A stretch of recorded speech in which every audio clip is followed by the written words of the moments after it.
అయోధ్య రామ మందిరంపై ఉగ్రదాడి చేసేందుకు ప్రయత్నించిన ఐఎస్ఐ ఉగ్రదాడిని భారత్ భగ్నం చేసింది. Gujarat, Haryana ATS joint operation నిర్వహించింది. హర్యానాలో ఉగ్రవాది రెహమాన్ అరెస్ట్ చేశారు.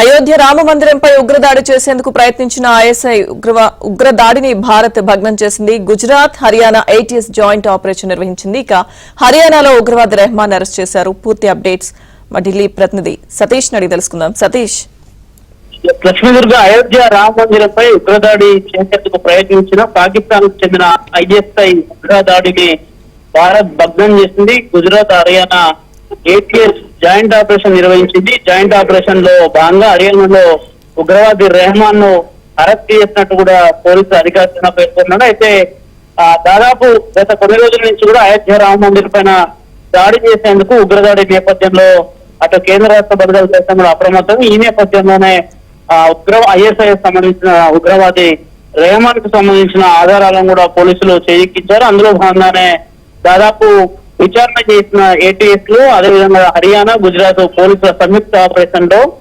ఉగ్రవాది రెహమాన్ ను హర్యానా పోలీసులు ఇప్పటికే అదుపులోకి తీసుకున్నారు. మరింత విచారిస్తున్నారు. విచారణలో భాగంగా అసలు ఉగ్రదాడికి గల కారణాలు ఏంటి, ఎవరెవరు దీంట్లో పార్టిసిపేట్ అయ్యారు, దీనికి గల కారణాలు ఏంటి అనేది కూడా ఎక్కడ వ్యూహాలు రచించారనే అంశంలో పైన కూడా ఇప్పటికే విచారణ గోప్యంగా కొనసాగుతుంది. దీనిపైన కేంద్ర ప్రభుత్వం కూడా ఇప్పటికే ఉత్తరప్రదేశ్ ప్రభుత్వానికి అలర్ట్ జారీ చేస్తుంది. ఉత్తరప్రదేశ్ ప్రభుత్వం కూడా ఇప్పటికే రామ మందిరం చుట్టూ కూడా మరింత భద్రతను కట్టుదిట్టం చేసింది. ఇటీవలనే కుంభమేళ పెద్ద ఎత్తున ఉత్తరప్రదేశ్ లో కొనసాగింది. ఉత్తరప్రదేశ్ కు వెళ్లే భక్తులంతా వేల సంఖ్యలో అయోధ్య రామ మందిరానికి కూడా వెళ్లి అక్కడ దైవ దర్శనం చేస్తున్న సందర్భం. ఈ నేపథ్యంలో పెద్ద ఎత్తున వివిధ రాష్ట్రాల నుంచి దేశవ్యాప్తంగా రామ మందిరానికి ప్రజలు వస్తున్న నేపథ్యంలో వారిని టార్గెట్ గా ఉగ్రదాడికి కుట్ర పడినట్టుగా తెలుస్తుంది. ఆ ఉగ్రదాడిని హర్యానా, గుజరాత్ సంయుక్త పోలీసులు కూడా చేజిక్కించారు. మొత్తానికైతే ఉగ్రవాదిని అరెస్ట్ చేసి అయితే విచారణను మరింత ముందుకు తీసుకెళ్లేందుకు కూడా ఇప్పటికే ఏటీఎస్ పోలీసులు మాత్రం విచారణ మరింత